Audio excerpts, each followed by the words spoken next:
Speculation has circulated online that King Charles III deliberately selected his grandson Archie's birthday for his coronation, sparking rumors of a possible rift with Prince Harry and Meghan Markle. However, there is a more significant rationale behind this chosen date than mere personal animosity. The decision to schedule King Charles III's coronation on the same day as King George V's ascension, which also marked the passing of King Edward VII, was a carefully considered choice made in consultation with governmental and ecclesiastical authorities. This selection process likely factored in multiple considerations: the need for pleasant weather conducive to public celebrations, a sufficient gap from the June festivities of Trooping the Colour, and avoidance of the summer holiday period, traditionally observed by the royal family from late July to early September.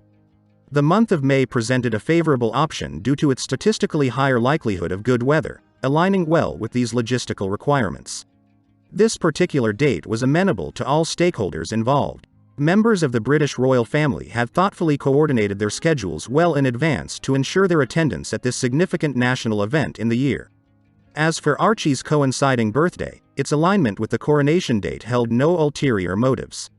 It should be noted that Prince Harry and Meghan Markle had no plans to bring Archie to the UK for the coronation proceedings. In fact, Meghan Markle, reportedly not included in the coronation guest list, remained in California during this time. The convergence of dates did not carry any deliberate intention to slight Archie. Rather, his absence from the events was a result of practical considerations and familial decisions. The re-coronation of Charles and Camilla was an abbreviated version, or what royal experts called a simplified imitation coronation, or a poor man's coronation. What is clear is that the Windsors decided not to annoy the Scots with royal pomp and luxury, so they even eschewed the golden carriage, preferring to arrive for the service in a closed state Bentley. The beautiful ancient streets of Edinburgh were filled with marching military men from the Royal Regiment of Scotland, and soon the festivities continued with the People's Procession, consisting of 100 Scotsmen and women, old and young, from all walks of life. All this took place to loud cries of "Not my king," as Republicans, as promised, gathered for a large-scale protest against King Charles and his Camilla. The protesters positioned themselves with large yellow signs in a large crowd outside St. Giles Cathedral itself, where the coronation was to take place.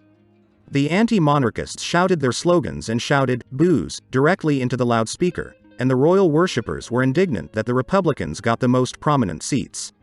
Apparently this was with the consent of the city authorities, because, unlike London, no one was removing the protesters from the monarch's sight. And so the king and his Camilla arrived with the Welsh, in Scotland, the Duke and Duchess of Rothesay, from Holyrood Palace for the national Thanksgiving service at St. Giles Cathedral to receive the royal honours and regalia of Scottish kings. The monarch exited the car to shouts of "boo," but neither he, nor his wife, turned to the people, including protesters, and did not linger at the entrance. Camilla was dressed in the mantle and beret of the Order of the Thistle, an honour she was honoured to wear when she received the order on June 16, 2023. Underneath the cape, the Queen wore a white dress by Bruce Oldfield, the same man who made her outfit for her first coronation. Complementing the image of the king's wife were pearl earrings with diamonds, which have already become an integral part of her royal image. The press reports that for the first time in these earrings Camilla appeared at her wedding to Charles on April 9, 2005. The King and Prince William also arrived at the ceremony at the cathedral wearing the robes of the Order of the Thistle.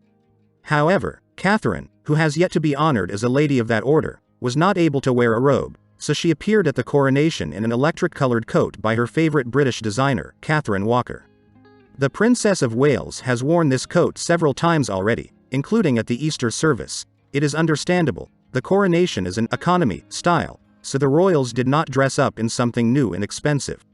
The princess's headdress, a blue hat by Philip Tracy, was complemented by pearl and diamond Collingwood earrings, which once belonged to Princess Diana, and Queen Elizabeth's pearl necklace, made in the form of a choker with 4 rows of pearls and a massive centerpiece. So no crown for Camilla and no tiaras for Catherine were envisioned this time around. The service at St. Giles Cathedral featured music composed especially for Charles's re-coronation in Scotland, and it was played in Gaelic and Scottish. The king was presented with the crown of Scottish kings, sceptre, orb and a large sword with gold and silver designs. Scotland's First Minister Humza Yousaf read a passage from the Bible, and the Reverend Sally Foster Fulton of the General Assembly of the Church of Scotland delivered a sermon calling for a fight against global warming. The Prince and Princess of Wales seemed to be in a joyful mood, with Catherine smiling a lot and playfully chatting with her husband. The press again noted the chemistry between the couple, when the princess once again stroked William on the back, but the crowned couple were more reserved in their joy at the event, especially Camilla. Throughout the day, the Queen did not have a flicker of a smile on her face, and she often leaned over to Charles to say something to him after the service. Fireworks erupted in the cathedral and both royal couples returned to Holyrood Castle and then went out into the courtyard to admire the flight of the red arrows over the castle from there. The Welsh along with the King and Queen watched the delightful spectacle, but Camilla was caught in the frame and was seen saying something to her husband with a stern expression on her face. Did shouting, "Not my king," have such an effect on the Queen? It's not much a celebration, though, knowing that a large percentage of people are frankly not happy about their presence in the country.